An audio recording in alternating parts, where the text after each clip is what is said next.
தேனி மாவட்டம் உத்தமபாளையம் அருகே இரவு பெய்த தொடர் கனமழையால் சின்னதேவிகுளம் பகுதியில் உள்ள கோழிப்பண்ணைக்குள் மழைநீர் புகுந்து 10,000 கோழிகள் உயிரிழந்தது சோகத்தை ஏற்படுத்தியுள்ளது. கூடுதல் விவரங்களை செய்தியாளர் சத்யராஜ் வழங்க கேட்கலாம். சத்யராஜ், வணக்கம். இது குறித்த முழு விவரம். அகிலா, தேனி மாவட்டத்தில் நேற்று இரவு பரவலாக வரலாறு காணாத கனமழை பெய்தது. இதன் காரணமாக பார்த்தோம் என்றால் பல்வேறு பகுதியில் பல்வேறு சேதங்களை ஏற்படுத்தி வரும் சூழலில் தேனி மாவட்டம் உத்தமபாளையம் தாலுகா தேவாரம் அருகே உள்ள மூனாண்டிப்பட்டி அருகே சின்னதேவிகுளம் பகுதியில் கதிரேசன் என்பவர் தன்னுடைய இடத்தினை லீஸுக்கு வாங்கி கோழிப்பண்ணை அமைத்து வரக்கூடிய தீபாவளிக்கு விற்பனை செய்வதற்காக காத்துக் கொண்டிருந்த சூழலில் நேற்று இரவு பெய்த கனமழையினால் சுமார் 10,000க்கும் மேற்பட்ட கோழிகள் வெள்ளத்தில் மூழ்கி தண்ணீரில் அடித்து செல்லப்பட்டது பெரும் சோகத்தை ஏற்படுத்தி வருகிறது.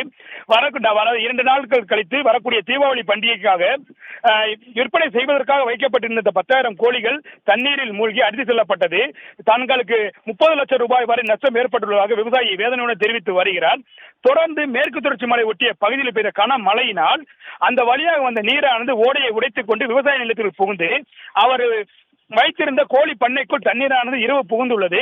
இதனால் பார்த்தோம் என்றால் அந்த 10,000 கோழிகளுமே அந்த தண்ணீரோடு அடித்து செல்லப்பட்டு கோழி பண்ணைகளில் சில கோழிகள் மட்டுமே இருந்து வருவதாகவும், ஆனால் மொத்தமாக இருந்த அத்தனை கோழிகளுமே இறந்து விட்டதாகவும் கூறி தன்னோட வேதனையை நம்மளால் பகிர்ந்து கொள்ளார்.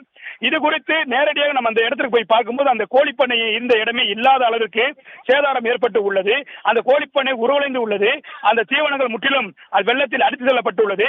கோழிகள் இல்லாமல் ஒரு சில இடங்களில் மட்டுமே கோழிகள் செத்து போய் கிடைக்கின்றன. இதனால் அவரிடம் நேரடியாக கேட்கும் பொழுது, ஐயா, எனது மொத்த சொத்தையும் போட்டு இந்த கோழிப்பண்ணை வைத்திருந்த வேளையில் இந்த தீபாவளியை எதிர்பார்த்திருந்த சூழலில் நேற்று திடீரென்று பெய்த இந்த கனமழையினால் எனது வாழ்வாதாரமே போய்விட்டது என்று வேதனையுடன் தெரிவித்து வருகிறார். அகிலா, விவரங்களுக்கு நன்றி சத்யராஜ்.